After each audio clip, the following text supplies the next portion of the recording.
The narcissist is emotionally immature, and emotionally, they are children. They'll often create situations where you don't even know what's going on behind your back. Hi, this is Jim Brillon. Welcome to this YouTube channel where we discuss all things mental health. What I'm going to be talking about today are some of the aggressive and manipulative ways that a narcissist or another high conflict personality will try to manipulate people. We talk quite a bit about narcissism and narcissists, various forms of narcissism. And there are other personality types besides narcissists that tend to be very high conflict. People who are emotionally immature or might have borderline traits. But specifically narcissists, part of the definition of a narcissist involves this aggression and manipulative ways of communicating with people in order to get their needs met. And I wanted to talk about some of the different ways that a narcissist will be aggressive or manipulative. First of all, the entire narcissistic abuse cycle, which is the idealizing, building somebody up, and then devaluing them, discarding them once they're done with them, and then sometimes trying to bring them back in so that whole cycle can start again. That whole cycle of abuse is manipulative and often aggressive. And the problem with narcissistic abuse is that it's invisible to most people because it happens behind closed doors. The narcissist is often going to create a persona to the outside world that they're wonderful people.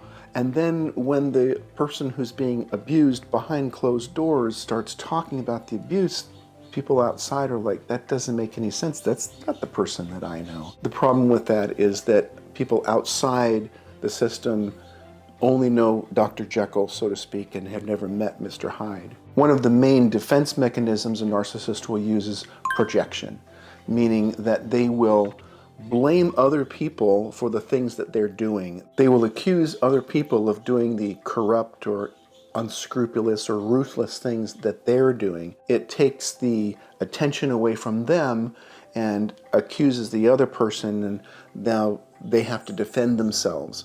And it's another way of getting somebody sort of on an unstable footing emotionally, so they're always in the process of explaining themselves or defending themselves. A narcissist is generally an externalizer, meaning that they don't take responsibility for their feelings, for their behaviors, for their words, although they'll take credit and they'll take responsibility for anything that's perceived as positive, but nothing that's perceived as negative. Because of this projection, a narcissist will cheat and then accuse the other person of cheating, whether it's in a relationship, infidelity. They might be having an affair, but then they'll accuse you of having an affair. Or they'll cheat in gambling or a game, and then they'll accuse you of it.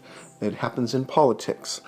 They'll try to steal an election, and then they accuse the other person of trying to steal an election. Often the tactics of a narcissist are not overtly aggressive, but often passive aggression is their modus operandi. One of the main passive aggressive techniques is the silent treatment or stonewalling, just cutting off conversation, avoiding somebody or withdrawing, pulling back attention or affection. Passive aggression this way, the silent treatment gets the other person preoccupied in their own mind trying to figure out what they did to piss the other person off. So it's a mind game that happens. As far as communication, narcissists tend to have all of the cognitive distortions that we think about in cognitive behavioral therapy. They will personalize.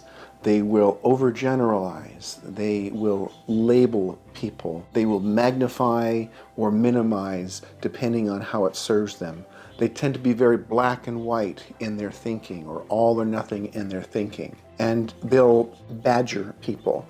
They will pepper you with questions so rapidly that you can't really keep up, and you're defending yourself, and again, you're sort of on an uneven footing emotionally. They will use language that will infantilize people. They will speak down to you as if they're a critical parent chastising a child, and they'll treat people like they're children, when in actual fact, the narcissist is emotionally immature, and emotionally they are children. There's an interesting dynamic that happens between narcissists and empaths, or people who are very empathic. An empath is somebody generally who seeks answers within. They tend to be internalizers, meaning that they tend to take responsibility for their own world, their own feelings, their own thoughts, sometimes to an extreme. A narcissist tends to be an externalizer, meaning that they're not looking inward for answers, they're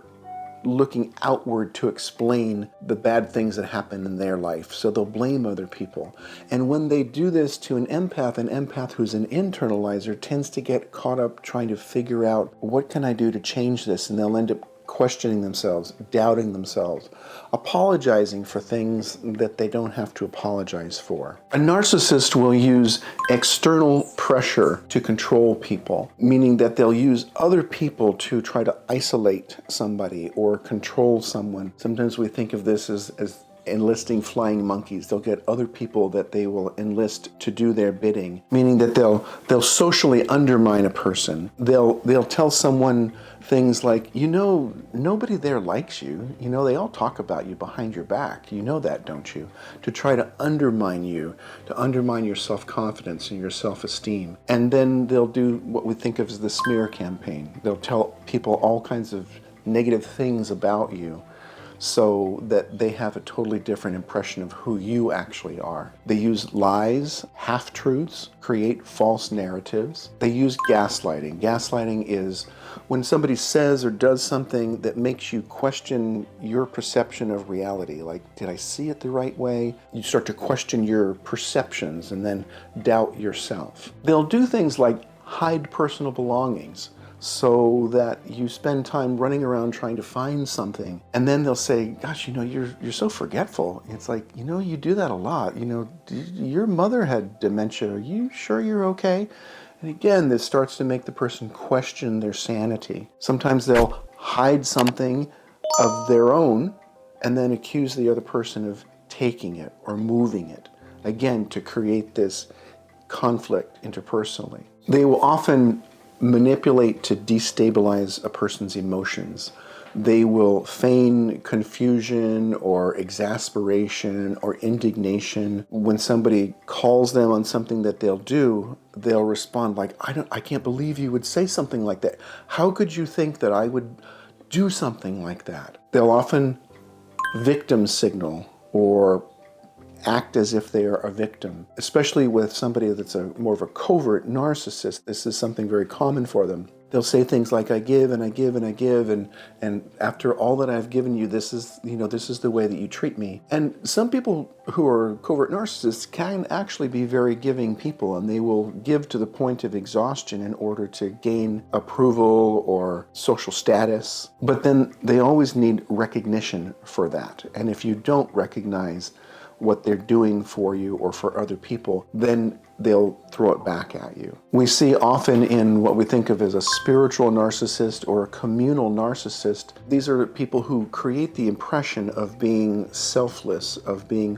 holy, spiritual, giving, helping. They might be a pastor or a priest or the head of some charitable organization, but they're really can be very negative towards the people that they work with. They can be condescending to other people because what they really want most is the platform. They want recognition for what a good person I am. They will often feign kindness and honesty and generosity to gain your trust, which then makes you vulnerable. A narcissist will often use flattery to stroke your ego in order to get you to do what they want. They'll use blame shifting, blaming you when actually the blame is theirs. Or they'll do what we think of as moving the goalposts. Once you do something that they have asked you to do or want you to do, then they'll actually say, well, actually now you got to do this. And that way you're always sort of beholden to them, or you're never quite enough. When a narcissist is overtly aggressive, this can be really frightening and very threatening, because they will go into a narcissistic rage, especially if they're shamed publicly or if their persona or their mask is pulled away and they can see that people see them for who they really are. And they will fly into rage.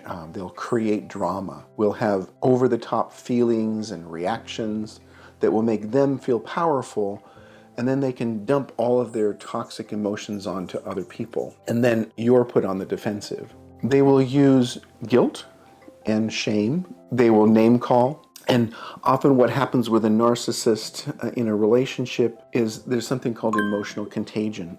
The narcissist brings their emotions into a room or into a space, and before long, everyone in that room is feeling the same emotional intensity that they are. They might even pick up their rage. This happens through the communication of mirror neurons in our brain. And some people are especially vulnerable to this if they are a highly sensitive person or a very empathic person, which is why boundaries are so crucial with these types of people. And one of the other things that a narcissist will do is what we think is financial abuse. They will hide money or accounts. They'll have secret accounts that nobody knows about. They will keep you on a very short leash by giving you a very small pittance of an allowance or not at all. The idea is that they want to create a dependency. Often they will not allow you to have a job, or they'll tell you to quit your job because I'm going to support you.